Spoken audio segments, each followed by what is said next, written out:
Hello everyone, आज की video में हम पढ़ने वाले हैं practical problems on union and intersection of sets. Union and intersection of sets. तो सबसे पहले हम पढ़ेंगे कि इसका एक फॉर्मूला होता है, वो कैसे कैसे बनता है। इससे जो प्रीवियस वीडियो थी हमारी, हम उनमें वेन डायग्राम्स के बारे में पढ़ चुके हैं, जिसमें हम रेक्टेंगल से दिखाते हैं यूनिवर्सल सेट को और उसके सबसेट को दिखाया जाता है सर्किल से।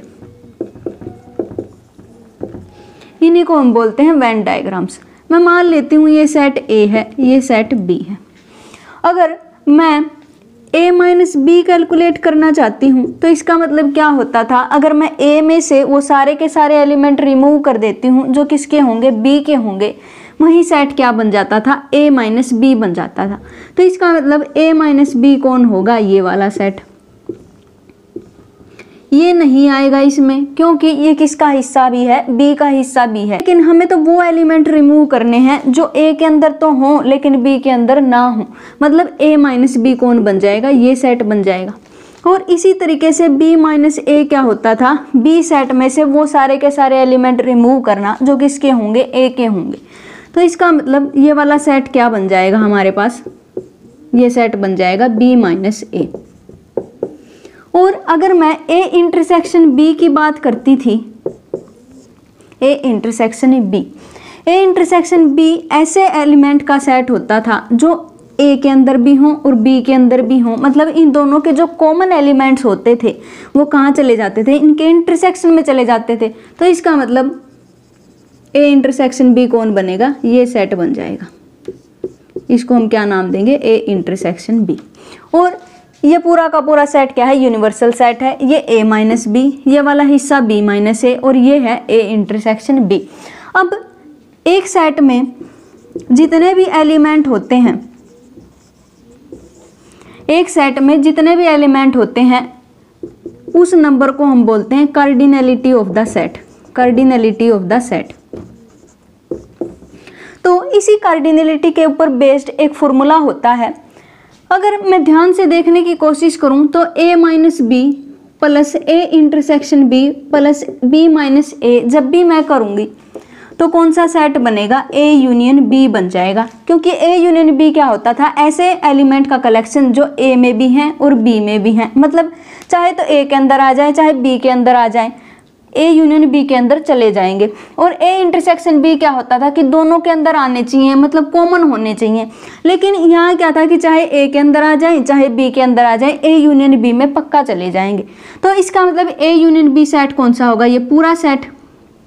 तो इसका मतलब a यूनियन b किसके इक्वल होगा, a minus B plus a intersection b plus b minus a। ऐसा मैं लिख सकती हूँ। और अगर मैं यहाँ पर कार्डिनलिटी का साइन लगा देती हूँ तो भी ये इक्वल ही रहेंगे। मतलब इन सेट में नंबर ऑफ एलिमेंट सेम रहने वाले हैं। तो यहाँ से मैं क्या करती हूँ, इस इक्वेशन में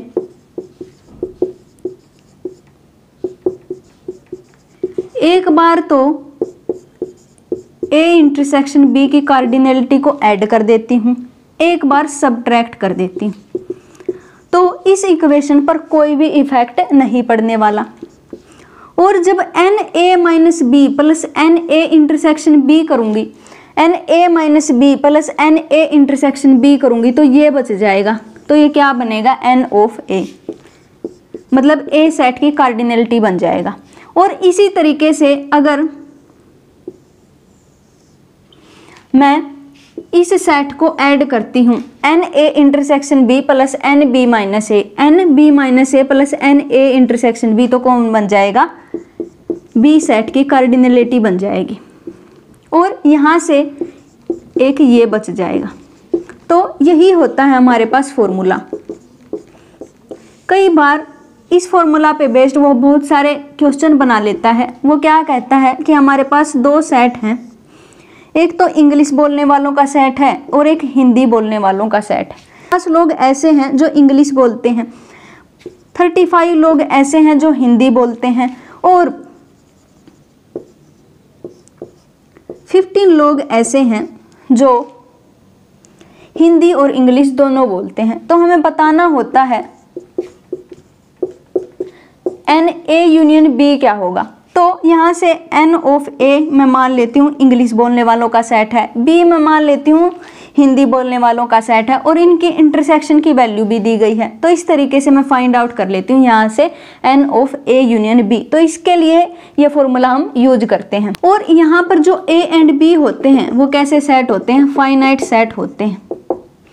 और इसी फॉर्मूला को आगे 3 सेट के लिए भी कंटिन्यू किया जा सकता है, ए बी एंड सी, जहाँ पर ए बी सी कैसे होंगे, फाइनाइट सेट होंगे। अब हमारे पास क्या था, ए एंड बी हमारे पास फाइनाइट सेट थे, और हमारे पास ये आया था result A union B is equal to N of A plus N of B minus N A intersection B.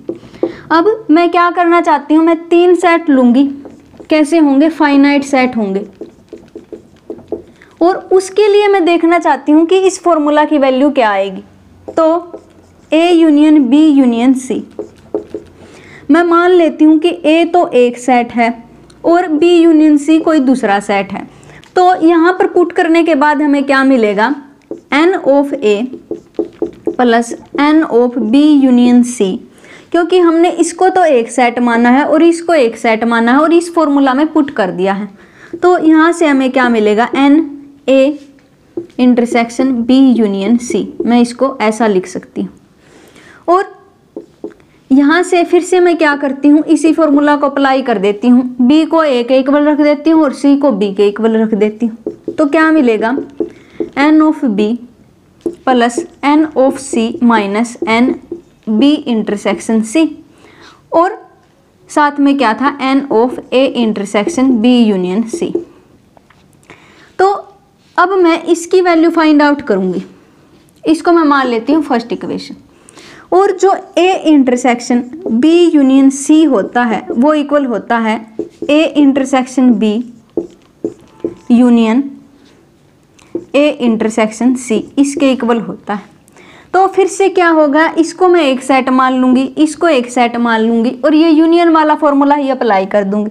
तो हमें क्या मिलेगा, N of A intersection B union C is equal to N of A intersection B plus N of A intersection C minus N of A intersection B union A intersection C। ऐसा कुछ हमें मिल जाएगा इस formula से, intersection आएगा यहाँ पर। तो इस फॉर्मूला से हमें कुछ ऐसा मिल जाएगा। यहाँ पर क्या आ जाएगा हमारे पास, N of A intersection B intersection C, ये बन जाएगा यहाँ से, और इसको मैं इससे रिप्लेस कर सकती हूँ, plus N of A intersection B intersection C। तो इसको मैं इस इक्वेशन में पुट कर दूंगी। तो यहाँ से हमें क्या मिल जाएगा, N of A plus N of B plus N of C minus N of A intersection B minus N of A intersection C, और यहाँ पर रहेगा माइनस, यहाँ पर था N B इंटरसेक्शन C और ये माइनस था, तो माइनस में से माइनस करेंगे तो क्या बन जाएगा, plus N A intersection B intersection C। तो ये होता है हमारे पास फॉर्मूला। अगर वो हमें A B C 3 finite set दे देता है तो वो कई बार क्या करता है, इसी एप्लीकेशन पे बेस्ड एक सवाल पूछ लेता है कि हमारे पास 3 सेट हैं, एक तो है हिंदी पढ़ने वाले, एक इंग्लिश पढ़ने वाले, और एक कौन है, फिजिक्स को पढ़ने वाले। और फिर यह बता देता है कि इंग्लिश और हिंदी कौन पढ़ता है, हिंदी फिजिक्स कौन पढ़ता है।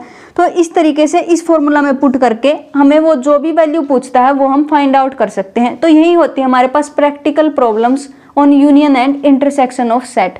तो मिलते हैं नेक्स्ट वीडियो में जिसमें हम रिलेशन एंड फंक्शन के बारे में समझेंगे। तब तक के लिए stay connected, have a nice day, thank you.